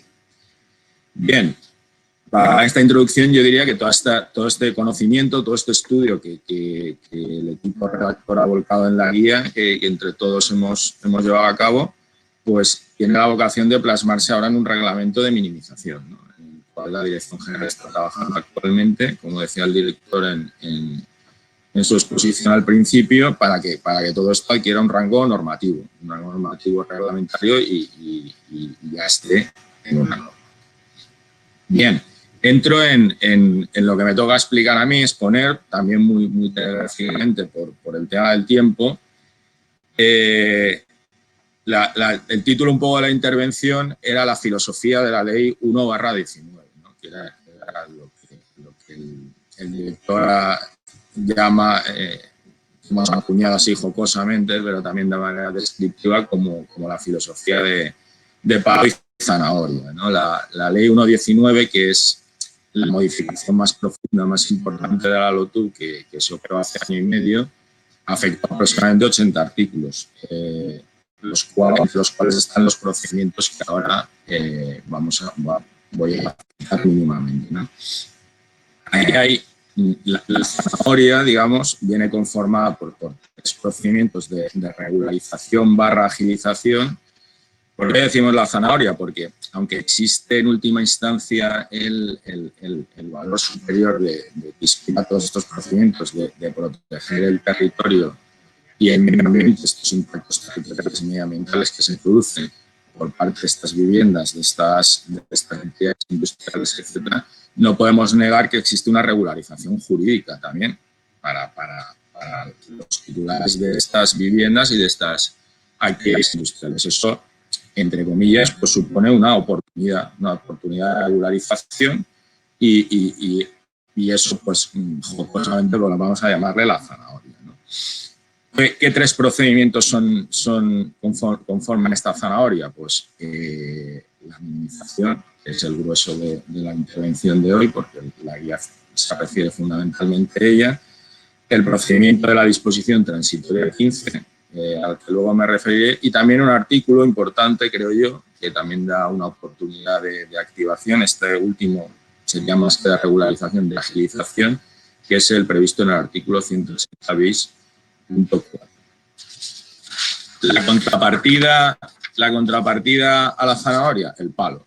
El palo, como bien decía el director, es la creación de una agencia. La Agencia Valenciana de Protección del Territorio, pues supone la creación de un ente autónomo con un objetivo muy claro: ser eficaces en el ejercicio de las potestades de disciplina urbanística, cosa que es evidente para todo el mundo que no lo hemos sido. Las 2 administraciones competentes en las últimas décadas, ni la Consellería ni los ayuntamientos. Bien, se crea ahora un ente autónomo dotado de más medios materiales, personales y con unas características. Luego daré algún detalle del porqué de su creación, que pretende ser precisamente eficaz a partir del momento de su creación. Una oportunidad con estos procedimientos de regularización, y a partir de ahora todo el mundo está atento por la creación de este ente que pretende ser más eficaz y más taxativo en el ejercicio de estas potestades. Bien, doy unas pinceladas muy breves sobre los 3 procedimientos que introduce la Ley 1.19. La minimización. Bueno, la minimización la hemos explicado mucho en jornadas pasada. Supongo que ahí al otro lado de la pantalla estáis varios que nos habréis visto, algunos de nosotros, explicarla. La guía está fundamentalmente enfocada a la minimización, pero 3 cositas. ¿Qué entendemos por minimización? Pues minimización es un procedimiento administrativo regulado en los artículos 210 y 212 de la LOTUB, que pretende, tal y como su propio nombre indica, minimizar. ¿Qué es minimizar? Pues paliar, evitar, disminuir esos impactos perniciosos, podríamos decir, tanto medioambientales como territoriales, que viviendas, sitas en suelo no urbanizable han producido o producen en el territorio, en el medio ambiente, ¿no? La redundancia. Implantadas de forma irregular, ilegal, como lo queramos llamar. ¿Por qué se crea esta figura? Pues inicialmente la figura se crea, no es una figura nueva, ya figuraba en las antiguas leyes de suelo no urbanizable del 92 y el 2004. Su aplicación no tuvo mucho éxito, también hay que decirlo. Y en 2014, por primera vez, yo creo que la figura se regula con mayor amplitud, con una regulación, digamos, que pretendía ser más ambiciosa. Y la regulación de 2019 va más allá todavía. ¿Por qué se crea la figura? Porque las potestades de restauración han estado históricamente sometidas a plazo. Es decir, la Administración tiene un plazo para actuar contra las ilegalidades urbanísticas. Transcurrido ese plazo, la vivienda, la edificación no se convierte en legal, conforme establece el actual artículo 237 de la LOTUB, pero se convierte en inatacable para la Administración. Entonces, eso supone que la vivienda queda ahí, sin convertirse en legal, pero no la puedo derribar y está generando sus impactos ambientales y territoriales, sobre todo el tema de los vertidos a los acuíferos que ya se ha comentado. Y bueno, pues la minimización pretende ser una solución a esta circunstancia. Bien, como he dicho, la figura existía en 2014. En 2019 se producen dos modificaciones fundamentales, en mi opinión. En primer lugar, se establece un procedimiento novedoso, que es el de licencia individualizada, y se mantiene el procedimiento que ya existía en 2014 de instrumento de planeamiento. ¿De acuerdo? Y en segundo lugar, se amplían los supuestos de hecho de viviendas que pueden acogerse a la minimización. ¿De acuerdo? En 2014 solo podían acogerse viviendas, entre comillas, prescritas, es decir, aquellas que ha transcurrido el plazo para que podamos actuar contra ellas. En 2019 se pueden acoger estas viviendas, las no prescritas, las que podemos actuar, e incluso aquellas que tienen una orden de demolición administrativa dictada contra ellas.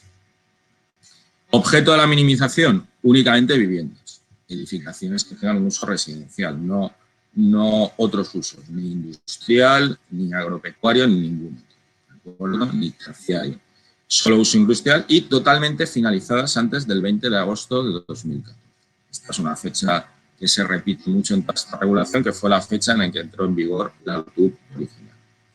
Bien, una cuestión que se ha referido el director también, el objetivo de la figura, como hemos dicho, minimizar, paliar esos impactos ambientales y territoriales, pero asociado a eso también existe la regulación jurídica a la cual me refería anteriormente, y de tal manera que los titulares de estas viviendas, los propietarios, donde no tenían un régimen jurídico, donde estaban en una nebulosa, podríamos decir, ahora van a tener un régimen jurídico, claro, en un caso un instrumento de planeamiento y una licencia, y en otros casos simplemente una licencia. Eso da la posibilidad de patrimonializar, en mi patrimonio esa vivienda, digamos, con todas las de la ley, que entre en el tráfico jurídico, al menos patrimonializar aquellas que no ha transcurrido el plazo de ejercicio de la restauración. Voy a poder transmitir, voy a poder inscribir en el registro, voy a poder dejar en testamento esa vivienda, obtener licencias de primera y segunda ocupación. Entonces, son ventajas añadidas a ese objetivo principal de evitar esos impactos ambientales. No digo más de minimización, porque ya se ha dicho mucho, los caracteres de la guía y demás, con lo cual, por cuestiones de tiempo, paso a otras pequeñas notas sobre la disposición transitoria 15. La disposición transitoria 15, la LOTUB, también es otra novedad de la ley 1.19 y tiene por objeto un objeto muy claro, que es la regularización de actividades industriales y productivas situadas en suelo no urbanizable y que incumplan en algún aspecto tanto la LOTUB o la Ley 6/2014, que es la ley valenciana de licencias ambientales, de autorizaciones ambientales. Bien, tienen que ser actividades industriales que estuvieran en funcionamiento ya el 20 de agosto del 2014, otra vez esta fecha, ¿no? Y que no se adapte en algún aspecto a alguno de estos dos, alguna de estas dos leyes que hemos nombrado, la ley LOTUB y la ley 614, y a los únicos efectos de obtener esa licencia ambiental, la que le corresponde en cada caso a cada una de las actividades industriales, se da la posibilidad de obtener lo que se denomina una DIC de regularización, una declaración de interés comunitario. Todos sabemos lo que es una autorización autonómica urbanística muy consolidada en la legislación valenciana. Esta va a ser una DIC especial, ¿de acuerdo? Entonces, se puede solicitar esta DIC por las industrias que estén, con las actividades que estén en este supuesto, hasta el 31 de diciembre de 2021. ¿De acuerdo? Y a los solos efectos de obtener esta licencia ambiental a la que me refiero. Muy rápidamente, algún detalle de la regulación. Obras que se permiten, pues se va a permitir en esta actividad industrial preexistente obras de reforma, mejora y ampliación, siempre que no supongan una desincentivación del incumplimiento del planeamiento que ya se dé, ¿de acuerdo? Es decir, si el planeamiento me permite una ocupación en la parcela de la actividad de un 2%, por ejemplo, y la actividad existente ocupa un 1,5%, ¿Yo voy a poder ampliar hasta ese 2%? Sí, voy a poder ampliar siempre que ello no suponga el incumplimiento de otros parámetros urbanísticos. Por ejemplo, la distancia del índice. Si ya estoy incumpliendo y esa ampliación en superficie ocupada me supone incrementar el incumplimiento de distancia al índice, pues no va a poder. Sí que existe una obra que es permitida por la disposición transitoria 15 y que puede suponer un incremento en los incumplimientos del planeamiento, un incremento, por decirlo de alguna manera, que es, dado que el objetivo de la figura es obtener una licencia ambiental, si esa licencia ambiental me exige determinados condicionantes de la implantación de determinadas infraestructuras, se me va a permitir un incremento de un 20% en superficie ocupada o en edificabilidad construida para dar lugar, para satisfacer esa exigencia en la licencia ambiental. Vamos por caso, la licencia ambiental exige la instalación de una depuradora. Pues bien, si para esa depuradora necesito incrementar un 20% la superficie ocupada, lo podré hacer. Bien. Esto no deja de ser una DIC, este procedimiento, una declaración de interés comunitario con una serie de particularidades. Es una DIC privilegiada, entre comillas. ¿Por qué? Porque estamos intentando regularizar situaciones preexistentes. Entonces, ¿cuáles son estos requisitos, estos privilegios que se establecen en la DT15? No se ha de cumplir el requisito mínimo de parcela, exigido en una DIC para una actividad industrial ordinaria, que es de 1 hectárea. No se exige la ocupación máxima de parcela que exige que haya un 50% de la misma libre, ¿no?, de actividad. Puede regularizarse cualquier actividad industrial de las no reflejadas en el 197.1e de la LOTUR. E incluso no hace falta acreditar la necesidad de emplazamiento en suelo no urbanizado. Existe una serie de límites que nos van a impedir conceder esta DIC de regularización. Se dice ahí también en la DT15, se establece una proclama general, podríamos decir, que dice: no podrán otorgarse estas DICs cuando la consolidación de la actividad en el suelo no urbanizado resulte incompatible con un desarrollo territorial del municipio. Esta proclama general luego se concreta en el propio artículo, ¿no?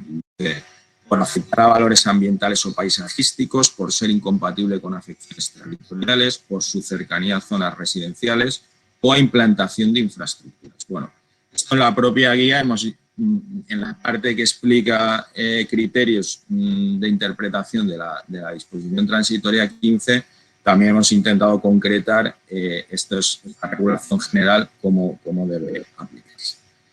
Del resto de regulación de la figura diría que se remite al régimen general, todo lo no regulado allí, en la transitoria 15 se remite al régimen ordinario de las DICs, que están los artículos 203 y siguientes de la LOTUR. Por último, el tercer y último procedimiento que introduce la Ley 1.19, este ya no es un procedimiento de regularización, está a caballo entre regularización y agilización. Es el artículo 180 bis.4, el cual establece la posibilidad de otorgar licencias de primera ocupación para edificaciones o licencias de inicio de actividad para implantar, lógicamente, una actividad en edificaciones preexistentes. Aquí ya no estamos en suelo no urbanizable, sino que estamos en suelos urbanos o urbanizables que no hayan adquirido la condición jurídica de solar. ¿De acuerdo? Por las circunstancias que sean, ese suelo no se ha desarrollado totalmente, no ha adquirido la condición jurídica de solar, entonces ahí se arbitra un procedimiento en el cual se va a poder obtener estas licencias, la de primera ocupación o la de inicio de actividad. ¿Qué exige el artículo? Tiene que haber una compatibilidad del uso y la edificación con el planeamiento urbanístico vigente. Siempre que esa edificación existente sea compatible con el planeamiento vigente y el uso que se quiere implantar allí también lo sea, se podrán otorgar estas licencias. Se establecen unos requisitos adicionales también, pues, de carácter ambiental de servicios urbanísticos. Dice: debe contar esta edificación con un sistema de evacuación y tratamiento de aguas residuales o en su defecto un sistema de depuración integral de aguas residuales, acceso rodado y abastecimiento de agua potable. Bien, pues siempre que tenga estos mínimos servicios se podrán conceder estas licencias, aunque el suelo no tenga la condición jurídica de solar. Bueno, es una oportunidad también de agilización y de adelanto para estos suelos que se han quedado, digamos, parados. Estos 3 procedimientos, como he dicho, configuran la zanahoria que hemos comentado anteriormente, ¿no? Minimización transitoria 15 y 180 bis.4. El palo lo configura la creación de la agencia, como decía anteriormente. La creación de la agencia también es una novedad de la Ley 1.19. En la regulación original del 14 se establecía que se podrá crear una agencia, pero actualmente en la regulación desde hace año y medio ya se crea con todas las de la ley, ¿no? Se hace una regulación detallada en la disposición adicional 13ª y la regulación muy detallada de su régimen está hecha imagen y semejanza de la agencia más exitosa a nivel nacional, que es la Agencia Gallega, la Agencia de Protección Urbanística Gallega, que ya lleva más de una década funcionando, la APLU. Pues se ha copiado, se ha hecho imagen y semejanza el régimen que figura actualmente en la ley. La agencia se constituye como un organismo autónomo y tiene como función ni más ni menos que gestionar las potestades de disciplina urbanística en suelo no urbanizable. Es decir, la agencia va a tramitar expedientes de restauración de la área urbanística y va a tramitar procedimientos sancionadores urbanísticos en suelo no urbanizable y respecto de aquellos municipios que se quieran adherir a la misma. Habrá un convenio de adhesión y en el territorio de esos municipios adheridos voluntariamente a la agencia será donde la agencia ejerza sus funciones, sus potestades. Actualmente, a día de hoy, pues podemos decir que hasta 60 municipios han mostrado ya su interés de adherirse y desde que el minuto 1 en que la agencia esté en marcha, pues ya tenemos 60 municipios para empezar a funcionar. Hay que decir que la agencia solo se va a hacer cargo, solo va a tramitar infracciones cometidas con posterioridad al 20 de agosto de 2014. Otra vez esta fecha, digamos que marca el 2014 hacia atrás una oportunidad de regularización, de 2014 en adelante la agencia va a estar vigilante y, entre comillas, pues no se va a perdonar. ¿Cuáles son las ventajas de la agencia? En primer lugar, quitamos un problema evidente a los municipios en lo que se refiere al ejercicio de potestades de disciplina urbanística. Los municipios, sobre todo los pequeños, pues la propia cercanía al ciudadano, al vecino y los pocos medios materiales y personales hacen que se le haga difícil, ¿no? Quitamos un problema, se centraliza en un único órgano autonómico el ejercicio de estas potestades, porque ahora mismo pues esa competencia compartida en suelo no urbanizable en materia de disciplina entre consellería y ayuntamiento hace que en muchas ocasiones pues haya problemas en la gestión de los expedientes. Ahora ya está claro, se encarga la agencia. Y muy importante también, la agencia se crea como ente autónomo no por cualquier cosa, sino porque tiene autonomía financiera. Es decir, las sanciones que cobre la agencia y las multas coercitivas que cobre la agencia se quedan en la caja de la agencia, con lo cual se va a poder reinvertir, por decirlo también de alguna manera, en financiar sus propios gastos ordinarios y las demoliciones a realizar a futuro. ¿De acuerdo? La experiencia de Galicia nos dice que la agencia en breve se autofinancia, no le cuesta dinero al presupuesto. Os doy algún dato de la agencia gallega, que como es la que hemos copiado porque es la que ha funcionado a nivel autonómico, es prácticamente la única que ya lleva una trayectoria de más de 10 años y que ha tenido éxito. Ahora existe otra en Mallorca, dependiente del Consejo Insular, el equivalente a la Diputación, no tiene un carácter autonómico, también está funcionando muy bien. Y se están poniendo en marcha otras también a nivel autonómico. En la APLU gallega, pues os doy algún dato para que veáis el éxito, ¿no? Entre el 2009 y el 2018 se han ejecutado 1.200 demoliciones.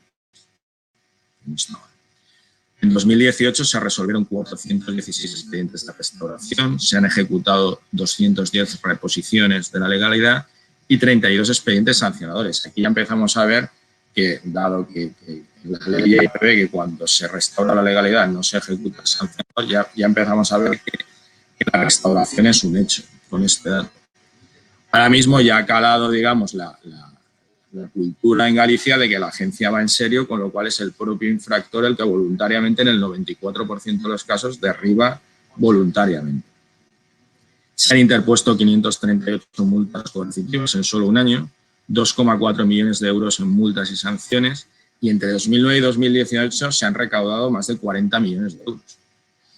Actualmente tienen superávit. Como anécdota os diré que organizan con ese superávit, yo diría que los mejores congresos de urbanismo de toda España, y actualmente tiene una plantilla de hasta 72 personas, es decir, es una agencia que funciona muy bien. Para acabar, tiene que haber una adhesión municipal voluntaria, es decir, la agencia se va a crear para aquellos municipios que quieran adherirse voluntariamente. Al municipio que quiera mantener el ejercicio de sus potestades de disciplina, pues las va a mantener.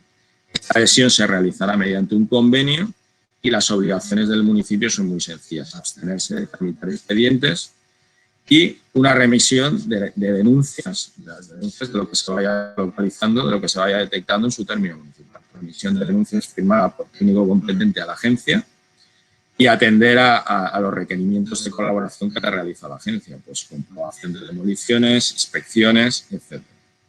Las obligaciones de la agencia, lógicamente, van a ser tramitar y ejecutar los expedientes, tramitar expedientes de restauración y sancionadores urbanísticos y ejecutar las demoliciones.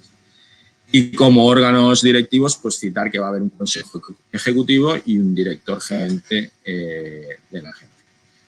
Y esto es todo lo que os quería comentar. No sé si me he pasado de tiempo, pero en cualquier caso, muchas gracias a todos. Había mucho que contar, por lo tanto, no os habéis pasado el tiempo, habéis contado lo que teníais que contar. Bueno, pues gracias, Óscar. Realmente tenemos muchas preguntas, muchísimas preguntas que no vamos a tener tiempo de contestar todas, pero vamos a hacer como hemos hecho en los otros chats, contestarlas individualmente y recibiréis todos, tanto la pregunta como la contestación posterior. Pero aún así, me gustaría incidir en algunas de las preguntas que se han hecho, 2, 3, 4 de las no sé cuántas, que hay muchísimas, que son especialmente interesantes en este sentido. Tanto Teodoro Peñarrocha como José Luis Santa Isabel comentan que estas viviendas, pues en la mayoría de los casos, carecen de un proyecto constructivo y, bueno, pues que deben tener algún tipo debe asegurarse tanto la calidad como la seguridad de estas construcciones. Si en la guía o en la ley se ha pensado algo al respecto. No sé. Sergio, Óscar. Bueno, yo en este sentido lo que diría es que, bueno, las viviendas luego tienen que tramitar su licencia de ocupación. Por lo tanto, digamos que será para conseguir esa licencia cuando tengan que presentar o garantizar la seguridad de la vivienda y su estabilidad, evidentemente. Entonces, bueno, en principio el procedimiento está pensando más para la regularización de la vivienda en ese entorno y todos los efectos que genera y, evidentemente, bueno, pues la vivienda para ser ocupada y proceder a la regularización necesitará de los proyectos que se requieren para ello. La guía en ese sentido no los especifica. Muy bien. Gracias, Sergio. Estamos intentando contestar también en el chat y en las preguntas que estáis haciendo para que quede, pues bueno, más o menos que tengáis alguna contestación. No creáis que no os vamos a contestar, porque como ya os he dicho, va a ser así. Comentan también el hecho de que en el suelo clasificado como urbano o como suelo urbanizable, se dan en muchos casos construcciones de este tipo, como en el suelo no urbanizable, que no ha sido urbanizado posteriormente y están ahí en las condiciones rústicas realmente originales. Si a estos suelos se les va a aplicar también la minimización de impacto o hay otros sistemas al respecto. No sé. Mercedes. Disculpa, que estaba... Sí. Discúlpame, Vicente. No, estaba comentando el hecho de que en suelo urbano y en suelo urbanizable, declarado como clasificado como urbano y urbanizable, también se da esta situación de impacto ambiental porque no hay en muchos casos o porque el planeamiento se dedicó a declararlo, clasificarlo como suelo urbano, pero no dio soluciones. ¿Hay alguna alternativa a la minimización de impacto? A ver, he comentado que se puede, en principio, únicamente se interviene sobre suelo no urbanizable. La única excepción que hemos recogido en la guía es permitir a aquellas viviendas anteriores a 1975 que estén dentro del ámbito de minimización, que puedan, con carácter opcional, participar en los costes para ejecutar las obras de minimización. El suelo urbano y el suelo urbanizable queda excluido per se de estos ámbitos de minimización, porque así lo establece el marco superior, que es la LOTU, y no podíamos pues, incorporar ningún tipo de edificación que no estuviera en esta clase de suelo. Hay mecanismos, claro, para dotar. Hay una Almudena Díaz, una arquitecta de Sagunto, ha hecho una muy buena pregunta.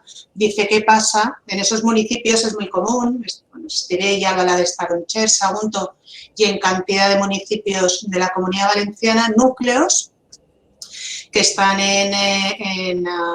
con planes anteriores a la RAU de los años 80, que el suelo está clasificado como suelo urbano y no tienen ningún servicio. Eso es muy habitual. Por supuesto, son planes, ¿vale?, que una revisión o una actualización posterior hace que se mantenga. Eso es lo que se ha seguido haciendo durante estos 26 años, es mantener la clasificación de suelo urbano de núcleos de población que no cuentan con los servicios mínimos. Mecanismos que, desde luego, en la guía no. La guía únicamente nos limitamos a suelo no urbanizable. Si me dejas, en ese sentido existe el artículo 184 bis, que en su apartado cuarto regula la posibilidad de que se doten de servicios sin llegar a esa urbanización completa necesaria, que sería a través de la reparcelación, programación, reparcelación, proyecto de urbanización, ya que están, pues no es una minimización, pero sí que es una dotación de servicios que permitiría alguna solución de detalle para este tipo de viviendas. O sea que no es fácil en todos los casos, porque cuando han surgido este tipo de suelos urbanos aislados, el dotarlos de servicios es complicado si no entras en una urbanización como corresponde, ¿no? Preguntan, y estaba para Óscar, si cabría, Fernando Cobes Botella pregunta si cabría en las DIC de regularización actividades comerciales complementarias a una industria, justificando la vinculación entre ellas. ¿Qué opinamos, Óscar?